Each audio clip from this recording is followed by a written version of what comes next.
العادات السيئة اللي انتشرت في مجتمعنا هذه الأيام، أن الواحد طال عمرك يعزم له اثنين ويقلطهم على شيء أعوذ بالله، وهذا من عمل الشيطان. يعني يجيب لهم ذبيحة كبيرة ولا يجيب لهم حاشي، وهذا غلط. والله انه صادق عيضه. ولكم الله يا بعض الناس انه في الزواجات والحفلات يكبها اكوام رز ولحم عند الزباله. والله انه صادق، والله انه صادق. وبعدين هذا من عمل الشيطان قلنا.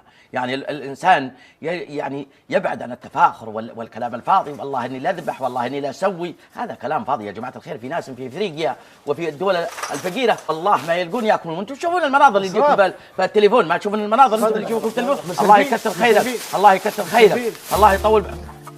تفضلوا تموا حياكم الله على عشاكم. فين عشانه؟ هذا عشاكم. هذا دجاج. انت ما تستحي على وجهك تقلط الرجاجيل على الدجاج يا ابا الدجاج؟ يا جماعة الخير انتم ضيوف، انتم من اهل البيت. اقعد يسود وجهه. ايش من اهل البيت، من اهل البيت. تهب لنا دجاجتين ليش؟ شايفنا احنا. انت نسيت قبل شويه وش تقول؟ ما تقول التفاخر ولا يذبحون 10 خرفان وقعدان. ايوه هذا نقول لك يعني من مجمل الكلام، بس ما تطبقها علينا. يعني عيض بن حسن بشحمه ولحمه وظافر ولد عمه في مجلسك وتذبح لنا دجاج.